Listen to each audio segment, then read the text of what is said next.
This is Introduction to Hebrew, Lesson 15, Verbs, Part 2. This lesson is going to cover the information contained in pages 134 through 278 of the Basics of Biblical Hebrew Charts.pdf file and pages 52 through 102 of the Charts of Biblical Hebrew workbook. Each Hebrew verb stem can have one of 8 different conjugations. Each of these conjugations adds a unique set of prefixes, suffixes, or vowels to the root. Like English verbs, Hebrew verbs may be regular or irregular. The 8 different conjugations are the perfect, imperfect, imperative, cohortative, jussive, infinitive construct, infinitive absolute, and participle. The perfect aspect expresses completed action in the past, present, or future, but is usually translated as a simple past tense. The imperfect aspect expresses incomplete action in the past, present, or future, but is usually translated as a future tense. The imperative expresses direct commands demanding immediate action, while the cohortative expresses a wish, request, or command. The jussive expresses a mild command or strong wish. The infinitive construct is like an English infinitive and is translated with the preposition to plus the verb, such as to study or to learn. The infinitive absolute may intensify verbal action or express a command, and the participle is translated as a verb with an ing ending, such as studying or learning. The table below lists the suffixes that are associated with the call perfect conjugation. They are comets he, tav comets, tav shiva, tav hirik yod, shurik, tav sigol final mem, tav sigol final nun, and nun with shurik. In the table below, we see an example of a Hebrew verb in the call perfect conjugation. The first verb form is the third masculine singular, katal, he killed. Then katala, she killed. Katalta, you killed. Katalt, you killed. Katalti, I killed. Katalu, they killed. Kataltem, you killed. Katalten, you killed. Katalnu, we killed. The call imperfect adds a variety of different suffixes and prefixes to form the call imperfect conjugation. Notice that the prefixes follow a regular pattern. Yod hirik, tav hirik, tav hirik, tav hirik, aleph sigol. Then yod hirik, tav hirik, tav hirik, tav hirik, and nun hirik. This pattern will be repeated in other imperfect conjugations. In the table below, we see an example of a call imperfect conjugation. The third masculine singular form is yiktol, he will kill. Tiktol, she will kill. Tiktol, you will kill. Tiktali, you will kill. Ektol, I will kill. Yiktalu, they will kill. Tiktolna, they will kill. Tiktalu, you will kill.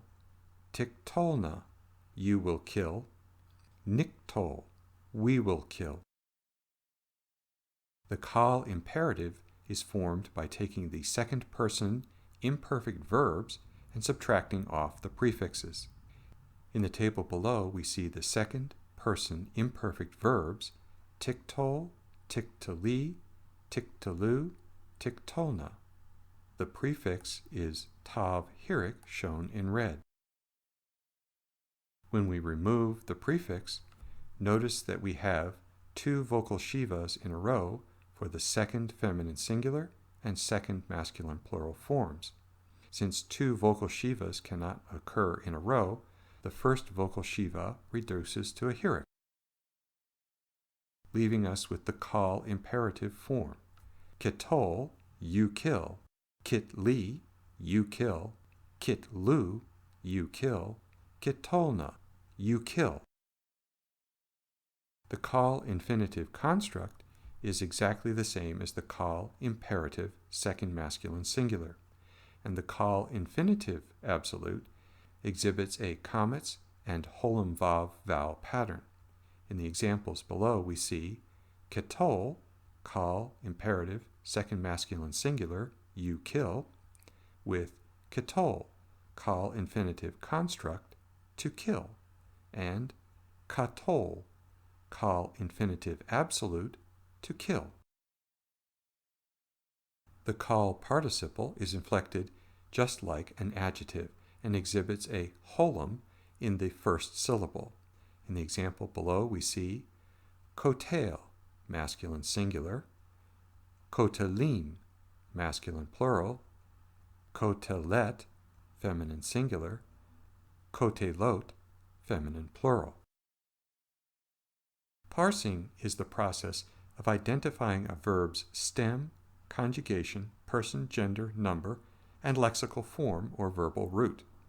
We see 3 examples below. The first is zakarti, which is the call perfect first common singular of zakar, to remember. The second example is shamart, which is the call perfect second feminine singular of shamar, to guard or keep.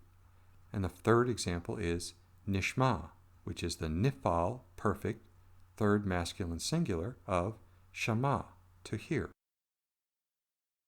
The normal word order for a Hebrew sentence is verb first, then subject, then object. But the direct object can appear at the beginning of a sentence for emphasis. In the example below, we see bara Elohim et hashamayim. Bara is the verb which occurs first, then Elohim is the subject, then the direct object marker, et, followed by the object, hashamayim, which is translated, created God the heavens. When we rearrange the word order, we have a more proper English sentence, God created the heavens. In this example, we see the object first and then the verb. The sentence reads, Et Yahweh Eloheka tira. Yahweh, your God, you shall fear. When we rearrange the word order for proper English translation, it is, you shall fear Yahweh, your God. The vav consecutive is a normal vav conjunction that is attached to verbs in narrative sequences to denote consecutive actions in the past, present, or future. We have 2 examples of narrative sequences in the sentences below. The first is, I sat down, and I opened my book, and I studied Hebrew. This would be in the past tense. The second example, I will sit down, and I will open my book, and I will study Hebrew, is in the future tense. When a vav consecutive is attached to a perfect verb in a narrative sequence, it is translated as an imperfect verb. And when it is attached to an imperfect verb in a narrative sequence, it is translated as a perfect verb. Notice the examples below. The first is shamar, he observed. With a vav consecutive, it becomes veshamar, he will observe. The second example, zakar, he remembered. With a vav consecutive becomes vezakar, he will remember. Now 2 examples of an imperfect verb. The first is yishmor, he will observe. With the vav consecutive, vayishmor, he observed. Yizkor, he will remember. With the vav consecutive becomes vayizkor, he remembered. A pronominal suffix is often attached to the definite direct object marker, but it can also be added directly to a verb. In the 2 examples below, we see yishmor otanu, he will keep us. If we drop the definite direct object marker and attach the pronominal suffix directly to the verb, we have yishmerenu, he will keep us. Both of these are semantically the same, even though they are written differently. The second example is Shafat Oteka, he judged you, which can also be written as Shafateka, he judged you. Again, both of these are semantically the same, but are written differently.